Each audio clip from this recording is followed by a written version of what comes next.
Hi, Julie Cross here. Still autism awareness. I thought I would talk today about language because when you have children living on the spectrum, language is one of the huge challenges. And remembering that it is a spectrum, so that all children are individual and all children will, under the label of autism or Asperger's or ASD, they will all still have different strengths and weaknesses. And for Thomas, language was certainly one of those challenges. Now, Thomas is verbal and there'll be some children on the spectrum who will be non-verbal. But although Thomas is verbal and can say everything, language is so much more complicated than that. And seeing language through Thomas's eyes and communication certainly has been a huge learning curve for me. Because although Thomas can say the word, that doesn't mean that he understands the concept behind the word, because communication is so much more than just saying the word. This is also why visuals are really important in teaching children with autism and communicating with them using visuals. And even now today with Thomas, with all of his words, the visual, even the writing it down, is still really important.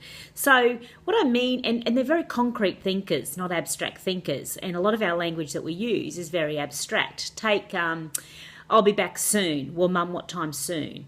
Well, later on. What time is later on? What time does that mean, Mum? In a few weeks. What day is a few weeks, Mum? In a sec. How long is a sec? What time will it be when its sec is up? Yesterday, the other day. When was the other day? Yesterday I get, but the other day? When is the other day? What day was the other day? So you can see that that is all very confusing for a child living on the spectrum. So you have to be so specific with your language, and you really realise how often we're not. So he was at school once and he had to write a story and he was having trouble. It was a story about his bedroom and he was having trouble doing it. And so my discussion with the teacher was that we're making assumption he understands what a story is. And there must be so many words every day that Thomas is hearing that he has an absorbed meaning of. Most of us just absorb the concept around of a word without it always having to specifically learn it, especially with everyday language. So I knew that Thomas knew what a sentence was. I knew that.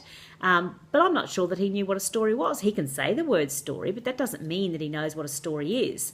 So I ended up getting a little exercise book and taking a photo of the fan in his room and gluing that onto a page, then a photo of his bed and gluing that onto a page, and then a photo of his guitar in the corner, etc., etc. And then I said to Thomas to write 2 sentences about every picture. And once he had done that, I then put it all together and I said to Thomas, now this is called a story. So that's how literal it has to be, and everything has to be explained like that, which is a really big job in a classroom with a teacher who's got 25 to 30 children with all different needs, to be able to be aware of all of that. So it's a huge responsibility and it's a huge job, and that's why there needs to be awareness created about them needing more support in that area. So for Thomas to like the concept of death, now it's not an attractive topic to talk about, but it was one very relevant to us when my husband died, because most of us absorb the concept of death by the time we're 3 or something, that we know what dead means. But Thomas could say dead, but that doesn't mean he knew what it meant. So we had to get really literal about that death, because I was sort of saying things like, well, Dad is in heaven, just trying to soften the blow probably for me as well as him. So he would be laying on the tramp out the back looking up to heaven waiting to see Daddy. Well, where is he? Or when's he coming home from being dead, Mum? When will he be back? So we had to get so literal, and we had to get so concrete in our communication with him, to the point of making up a little visual book and walking him back through the funeral, and for him to really understand that being dead means that Daddy cannot come back and read you a story, that Daddy will not be walking back in that front door, not ever, and he will not be popping down from heaven. And so they need it that concrete for them to really understand it.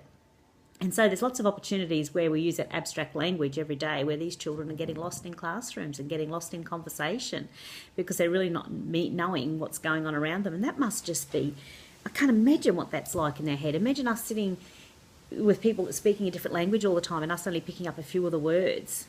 It must be so frustrating for them. So this language thing is a really big barrier for their communication, and that then affects their frustration levels, their anxiety obviously, and then their behaviour.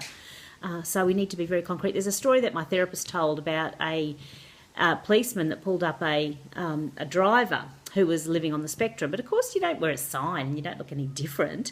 And so he pulls up this gentleman and says, can I have your licence? And so the driver gave the police officer his licence, and then the police officer walked back to the car. Now most of us know that what we've then got to do is wait.